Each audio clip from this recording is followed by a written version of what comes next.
Hello दोस्तों, आप सभी का स्वागत है एक और नए वीडियो में। आज हम एनसीईटी 2025 का पीआई की डिस्कशन करेंगे, वो भी हिंदी लैंग्वेज एंड लिटरेचर का। ये एग्जाम शिफ्ट 2 में हुआ था, जो कि 3 पीएम से लेकर 6 पीएम तक हुआ। तो चलिए शुरू करते हैं।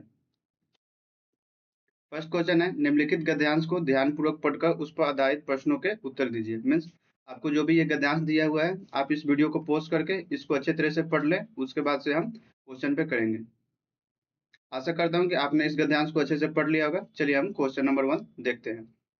उपयुक्त गद्यांश के अनुसार विचारों की अमूल्य पूंजी में शामिल नहीं है। तो ये आपको देखेंगे, तो ये आप अच्छे से इसको पढ़े होंगे, तो आप इसको सेकंड लाइन में फाइंड करेंगे। जैसा कि आप यहाँ पे देख सकते हैं,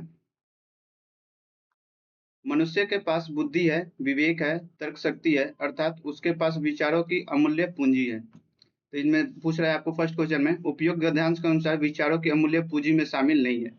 तो कौन सा शामिल नहीं है? तो ये आपका ऑप्शन नंबर 1 हो जाएगा, जो कि है उत्साह। तो आपका ऑप्शन नंबर 1 सही हो जाएगा।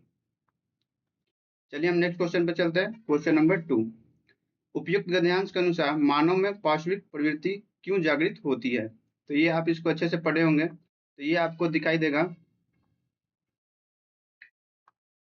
लाइन नंबर 7 में।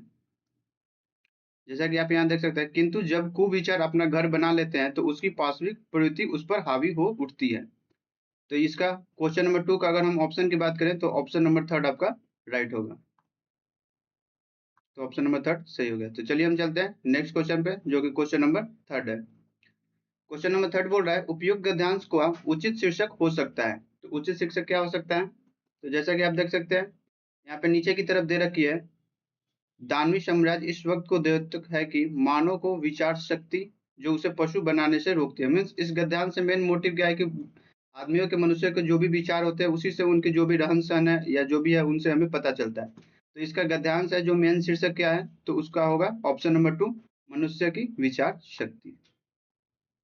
चलिए हम नेक्स्ट क्वेश्चन पे चलते हैं। Question number 4। क्वेश्चन नंबर 4 की बात करें, उपयुक्त गद्यांश के अनुसार अन्य जीवधारियों में मानव जाति को अलग महत्व देने में किसका योगदान है? तो ये भी आप देख सकते हैं, नीचे की तरफ दे रखी है, हिंसा और पापचार का दानवी साम्राज्य इस बात को द्योतक है कि मानव की विचार शक्ति जो उसे पशु बनाने से रोकती है। मतलब जीवधारियों मतलब क्या होता है? पशु। तो इसका ऑप्शन क्या हो जाएगा? ऑप्शन आपका 3 हो जाएगा। तो आप ऑप्शन नंबर 3 पे टिक कर देंगे।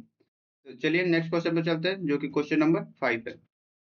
तोता डाली पर बैठा है, इस वाक्य में कौन सा कारक है? तो अगर आप कारक पढ़े होंगे, तो जैसे कि मैं आपको बता दूं, कारक के टोटल 8 भेद होते हैं, जो कि इस तरह है। और कारक किसे कहते हैं? तो एक बार आप इसके डिफिनीशन को देख ले, जिससे आपको कारक के जो भी है ऑप्शन उसको देखने में अच्छी होंगी। जैसा कि है, संज्ञा या सर्वनाम का वह रूप जो वाक्य के अन्य शब्दों खासकर क्रिया से अपना संबंध प्रकट करता है, उसे कारक कहते हैं। मतलब जो क्रिया से अपना संबंध प्रकट करता है, उसे कारक कहते हैं। तो कारक की अगर हम जो भी भेद की बात करें, वो कितने होते हैं? तो जैसा कि आप देख सकते हैं, यहाँ पे दे रखी है, कर्ता कारक, कर्म कारक, करण कारक, संप्रदान कारक, अपदान कारक, संबंध कारक, अधिकरण कारक, संबोधन कारक। मतलब कारक के टोटल 8 भेद होते हैं, और इसके चिन्ह भी होते हैं। हर कारक के अलग अलग चिन्ह है, जो यहाँ पे आपको दे रखे हैं। इससे इस क्वेश्चन को आपको बनाने में आसानी होगी। मतलब मैं आपको बोलूंगा कि जो भी कारक है और उनके चिन्ह को आप याद कर ले, कि जो भी क्वेश्चन है आपको एनसीईटी में, तो आप इसको बना पाए। तो क्या है, तोता डाली पर बैठा है, इस वाक्य में कौन सा कारक है? तो जैसा आप देख सकते हैं कि चिन्ह में आप यहाँ पे देख सकते हैं मे और पड, ये किस में है? अधिकरण कारक में। तो आपका अधिकरण कारक सही हो जाएगा। तो आपका ऑप्शन क्वेश्चन नंबर 5 का ऑप्शन नंबर 2 राइट हो जाएगा। चलिए हम नेक्स्ट क्वेश्चन पे चलते हैं। क्वेश्चन नंबर 6, निम्नलिखित में से कौन सा श्रृंगार रस का अस्थाई भाव है? तो इसमें भी श्रृंगार अगर आपने पढ़ा होगा रस क्या होते हैं, तो आप अच्छे से देख सकते हैं। तो जैसे कि मैं आपको बता दूं, रस के टोटल 11 भेद होते हैं, जो कि इस तरह है, श्रृंगार रस, हास्य रस, रौद्र रस, करुण रस, वीर रस, अद्भुत रस, विभित्स रस, भयानक रस, शांत रस, वात्सल्य रस और भक्ति रस। और इनके जो भी रस होते हैं, उनके जो भी अस्थाई भाव भी होते हैं, उसको भी याद करना होगा। अगर आपको क्वेश्चन आएगा रस के, तो साथ में रस के साथ साथ आपको इसके अस्थाई भाव के भी याद करना होगा। जैसे कि श्रृंगार रस का अगर अस्थाई भाव की बात करें, तो वो रति होती है। ऐसे ही हास्य रस का हास होता है, रौद्र रस का क्रोध होता है, करुण रस का शोक होता है, वीर रस का उत्साह होता है, अद्भुत रस का आश्चर्य या विस्मय होता है, विभत्स रस का जुगुप्सा या घृणा, भयानक रस का भय, शांत रस का निर्वेद, और वात्सल्य रस का वात्सलता, और भक्ति रस का देवेशी के रति या भगवत विषय रति। तो मैं आपको बताऊंगा कि जो भी रस है उसको आप ध्यान से याद कर ले, और जो भी इसके स्थायी भाव है उसको भी याद कर ले। यहाँ पे जो भी इसके एक्सप्लेनेशन दे रखे, जैसा कि मैं बता दूं, श्रृंगारस का क्या है, स्त्री पुरुष की एक दूसरे के प्रति उत्पन्न प्रेम नामक चित्तवृत्ति को रतिया स्थायी भाव कहते हैं। आपका क्वेश्चन में क्या पूछ रहा है कि निम्नलिखित में से कौन श्रृंगार रस का स्थायी भाव है, तो ये तो आपका फर्स्ट ही है, श्रृंगार रस का स्थायी भाव क्या है, रति। तो आपका क्वेश्चन नंबर 6 का ऑप्शन नंबर 4 राइट हो जाएगा। चलिए हम नेक्स्ट क्वेश्चन पर चलते हैं, क्वेश्चन नंबर 7। क्वेश्चन नंबर 7 है, निम्नलिखित में से कौन सा जल का पर्यायवाची शब्द नहीं है। तो कौन सा जल का पर्यायवाची शब्द नहीं है वो आपको बताना है। तो नीर ये पर्यायवाची शब्द है, अम्बु ये भी सही है, भाई ये भी आपका पर्यायवाची शब्द है। तो क्वेश्चन नंबर 7 का जो पर्यायवाची शब्द नहीं है वो क्या है, अम्बुज नहीं है। तो आपका क्वेश्चन नंबर 7 का आपका असली जो आंसर होगा वो क्वेश्चन नंबर 4 होगा। आपको ध्यान से क्वेश्चन को पढ़ना है कि इसमें क्या पूछा है, जल का पर्यायवाची शब्द नहीं है। तो आपका ऑप्शन नंबर 4 राइट हो जाएगा। चलिए हम नेक्स्ट क्वेश्चन पे चलते हैं, क्वेश्चन नंबर 8।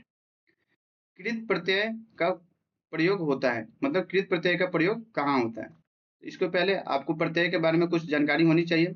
जैसे कि प्रत्यय किसे बोलते हैं, वो शब्द जो किसी शब्द के अंत में जोड़े जाते हैं उन्हें क्या कहते हैं, हम प्रत्यय बोलते हैं। जैसा कि आप यहाँ पे देख सकते हैं, जैसे गाड़ी प्लस वान गाड़ीवान, अपना प्लस पन अपनापन।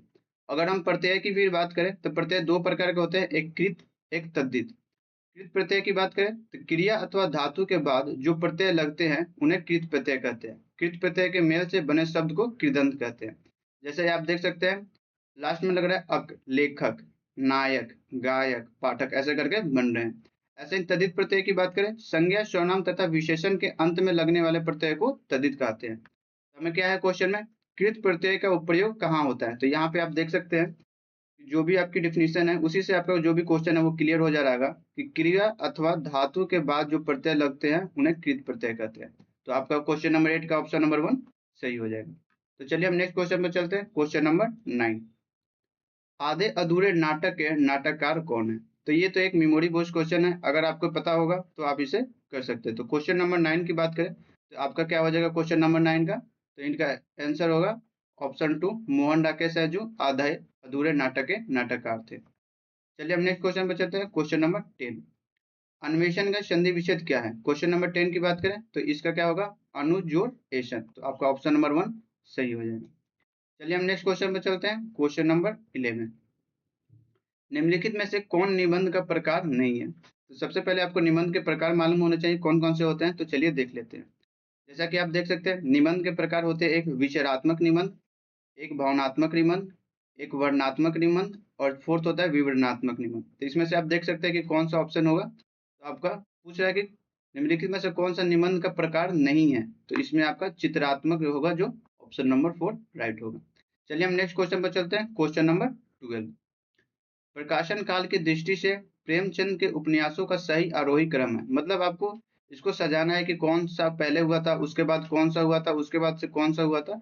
जो भी इनके उपन्यास प्रकाशित हुए हैं वो कौन कौन से टाइमिंग लाइन अगर आपको याद होगी तो आप इस क्वेश्चन को कर पाएंगे, वरना आपको इस क्वेश्चन को लीव करना पड़ेगा। तो मैं आपको एक डाटा दे देता हूँ, जैसा कि आप देख सकते हैं जो कि सेवा सदन है वो 1918 में प्रकाशित हुआ था, वरदान 1921, प्रेमाश्रम 1922, रंगभूमि 1925, निर्मला 1927, प्रतिज्ञा 1929 में हुआ था, गबन 1931, कर्मभूमि 1933 और गोदान हुआ था जो 1936 में प्रकाशित हुआ था। तो आप इसे अगर टाइमलाइन में पहले अगर कम को उसके बाद उससे बड़ा उससे बड़ा उससे बड़ा अगर इसको सजाएंगे तो आपका क्या आ जाएगा, सेवा सदन, उसका से वरदान, उसका से रंगभूमि, उसका से प्रतिज्ञा। मतलब क्वेश्चन नंबर 12 का आपका ऑप्शन नंबर 1 सही हो जाएगा। चलिए हम नेक्स्ट क्वेश्चन में चलते हैं, क्वेश्चन नंबर 13। परामर्श शब्द में किस उपसर्ग का प्रयोग हुआ है। तो परामर्श में उपसर्ग क्या हुआ है, तो परा हो जाएगा। मतलब क्वेश्चन नंबर 13 का ऑप्शन नंबर 3 सही हो जाएगा। चलिए हम नेक्स्ट क्वेश्चन पर चलते हैं, क्वेश्चन नंबर 14। इंद्र शब्द का शुद्ध स्त्रीलिंग रूप क्या है। क्वेश्चन नंबर 14 की बात करें तो इंद्र शब्द का शुद्ध स्त्रीलिंग शब्द बताना है, तो आपका ऑप्शन नंबर 1 हो जाएगा इंद्राणी। चलिए हम नेक्स्ट क्वेश्चन पर चलते हैं, क्वेश्चन नंबर 15। निम्नलिखित में से कौन सा शब्द सुधा का विलोम नहीं है। यहाँ पे आपको फिर अच्छे से देखना है, सुधा का विलोम नहीं है। तो क्वेश्चन नंबर 15 की बात करें तो सुधा का विलोम नहीं है, तो ये हो जाएगा आपका ऑप्शन नंबर 3 अमृत, जो कि सुधा का विलोम नहीं है। चलिए नेक्स्ट क्वेश्चन पर चलते हैं, क्वेश्चन नंबर 16। जहां प्रस्तुत में अप्रस्तुत की संभावना होती है वहां पर कौन सा अलंकार होता है। अगर आप अलंकार के भेद या अच्छे से पढ़े होंगे तो आप इस क्वेश्चन को कर पाएंगे। तो क्वेश्चन नंबर 16 की बात करें तो आपका हो जाएगा, जहां प्रस्तुत में अप्रस्तुत की संभावना होती है उसे क्या कहते हैं, उत्प्रेक्षा अलंकार कहते हैं। तो आपका क्वेश्चन नंबर 16 का ऑप्शन नंबर 2 सही हो जाएगा। चलिए हम नेक्स्ट क्वेश्चन पर चलते हैं। क्वेश्चन नंबर 17, निम्नलिखित में कौन सा शब्द पक्षी का पर्यायवाची नहीं है। फिर यहाँ से आपको अच्छे से देखना है कि यहाँ पे आपको पूछ रहा है कि पक्षी का पर्यायवाची शब्द नहीं है। तो क्वेश्चन नंबर 17 की बात करें तो विहग, हाँ पक्षी का पर्यायवाची है। खग इसे भी बोलते हैं, और परिंदा ये भी पर्यायवाची है। तो आपको पूछा है कि पर्यायवाची नहीं है, तो आपका हो जाएगा ऑप्शन नंबर 2 राइट होगा, जो कि पादप है। चलिए हम नेक्स्ट क्वेश्चन पर चलते हैं। क्वेश्चन नंबर 18, निम्नलिखित में से कौन सा तत्सम शब्द का उदाहरण है। क्वेश्चन नंबर 18 की बात करें तो चलिए सबसे पहले देख लेते हैं तत्सम शब्द के बारे में और तद्भव शब्द के बारे में क्या क्या होते हैं। तो जैसा कि आप यहाँ पे देख सकते हैं, जो भी डिफिनीशन है, चलिए उसको एक बार पहले रीड कर लेते हैं। संस्कृत भाषा के कुछ शब्द ऐसे होते हैं जो हिंदी में भी बिना परिवर्तन के प्रयुक्त होते हैं, उन शब्दों को तत्सम कहते हैं। जो कि संस्कृत भाषा के शब्द होते हैं जो हिंदी में भी वैसे ही परिवर्तन में प्रयुक्त होते हैं, उसको तत्सम के शब्द कहते हैं। जबकि संस्कृत भाषा के ऐसे शब्द जिनमें थोड़ा सा परिवर्तन करके हिंदी में प्रयुक्त किया जाता है उसे तद्भव सम कहते हैं। जैसे अग्नि, ये संस्कृत जैसा है तो इसको हम तत्सम बोलते हैं। ऐसे ही अगर इसको हम थोड़ा सा परिवर्तन कर दिए तो ये आग हो गया, तो मतलब ये तद्भव हो गया। ऐसे ही कदली, ये संस्कृत जैसा शब्द है तो इसको तत्सम बोलेंगे, और केला इसको हम तद्भव बोलेंगे। ऐसे ही आपको क्वेश्चन नंबर 18 की बात करें तो आपका क्वेश्चन नंबर 18 का हो जाएगा आम्र, मतलब ऑप्शन नंबर 3 हो जाएगा, जो कि आपका तत्सम शब्द है। चलिए हम नेक्स्ट क्वेश्चन पर चलते हैं। क्वेश्चन नंबर 19 है, जो किए गए उपकारों को मानता है, इस वाक्यांश के लिए एक शब्द है। जो किए गए उपकारों को मानता है उसे हम क्या बोलते हैं, उसे हम बोलते हैं कृतज्ञ। तो ये हो गया आपका ऑप्शन नंबर 1। और चलिए जो भी ऑप्शन दे रखे हैं उसको भी एक बार देख लेते हैं कि इसके इसके क्या मीनिंग होते हैं। तो इसके बात करें हम, कृतज्ञ जो उपकार को मानता है या आभार प्रकट करता है उसे कृतज्ञ बोलते हैं। कृतधन जो उपकार नहीं मानता, ऐशाना फरामोश को हम कृतधन बोलते हैं। पवित्र शुद्ध या पवित्र को बोलते हैं। स्वदेश पसीने से उत्पन्न जीव या जीवों को उत्पत्ति के एक पुराने वर्गीकरण से संबंधित है। चलिए हम नेक्स्ट क्वेश्चन पर चलते हैं। क्वेश्चन नंबर 20, वर्तनी की दृष्टि से कौन सा शब्द शुद्ध है। यहाँ पे आपको बताना है कि जो भी सारे शब्द दे रखे हैं ऑप्शन में, तो कौन से शुद्ध तरीके से लिखे हुए हैं। तो क्वेश्चन नंबर 20 की ऑप्शन नंबर 2 आपका शुद्ध लिखा हुआ है, जो कि है नुपुर। चलिए और जो भी दे रखे हैं ऑप्शन उसको भी एक बार नजर डाल लेते हैं कि इनमें क्या क्या अशुद्धियां हैं। तो जैसे आप देख सकते हैं, फर्स्ट है शुद्ध, इसका जो भी सही होगा ये आपका ये यहाँ पे लिख रखा है। नुपुर जो कि आपका पहले से ही शुद्ध है। शशि, यहाँ पे आप देख सकते हैं शशि इस तरह से लिखा जाता है। और आपिश ये एक अशुद्ध शब्द है। चलिए हम नेक्स्ट क्वेश्चन पे चलते हैं। क्वेश्चन नंबर 21, क्वेश्चन नंबर 21 है, नरसिंह शब्द में कौन सा समास है। यहाँ पे आपको बताना है कि कौन सा समास है नरसिंह। तो चलिए हम पहले देख लेते हैं समास के बारे में क्या क्या चीजें होती हैं।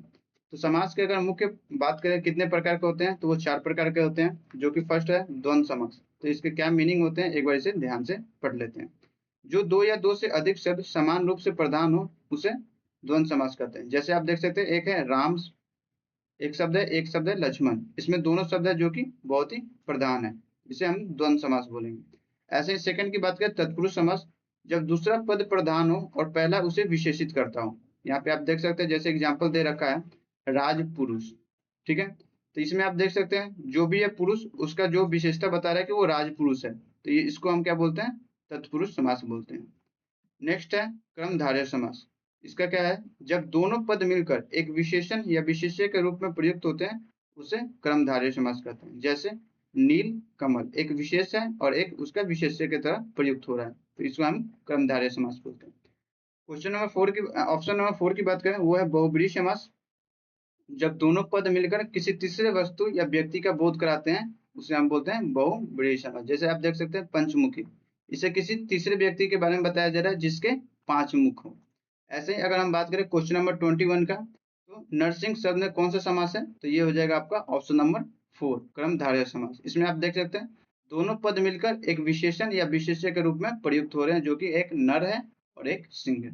तो चलिए हम नेक्स्ट क्वेश्चन पर चलते हैं। क्वेश्चन नंबर 22, क्षत्रिय बड़े साहसी होते हैं, इस वाक्य में विशेषण है। तो चलिए सबसे पहले देख लेते हैं कि विशेषण क्या है। विशेषण की बात करें, विशेषण वो शब्द है जिसमें संज्ञा या सर्वनाम शब्दों की विशेषता ज्ञात हो। ये विशेषता गुण, संख्या, परिमाण अथवा सर्वनामिक के रूप में हो सकते हैं। तो विशेषण वो है जो संज्ञा या सर्वनाम की विशेषता बताता है। तो जैसा कि आप देख सकते हैं हमें सेंटेंस क्या दे रखा है, क्षत्रिय बड़े साहसी होते हैं। तो यहाँ पे आपको जो संज्ञा है वो क्या है, क्षत्रिय है। तो इसकी विशेषता बताता है, उसे हम विशेषण कहते हैं। तो जो विशेषता क्या बता रहा है, ये बड़े साहसी होते हैं। तो यहाँ पे विशेषण क्या हो जाएगा इस सेंटेंस में आपका, तो साहसी हो जाएगा। तो ऑप्शन नंबर थर्ड आपका सही होगा। चलिए हम नेक्स्ट क्वेश्चन पर चलते हैं, जो कि क्वेश्चन नंबर 23 है। ये एनसीईटी 2025 के हिंदी एंड लैंग्वेज लिटरेचर का लास्ट क्वेश्चन। कान पर जू न रेंगना मुहावरे का सही अर्थ क्या होता है? कान पर जू न रेंगने का मुहावरे का अर्थ होता है बिल्कुल ध्यान न देना। इसी के साथ हमने एनसीईटी 2025 के जो भी हिंदी लैंग्वेज एंड लिटरेचर के शिफ्ट 2 में क्वेश्चन आए थे, उसको सारों को हमने अच्छे से डिस्कस कर लिया है। अगर आपको अभी भी कोई डाउट हो तो आप कमेंट बॉक्स में अपने डाउट को डाल सकते हैं। Thank you.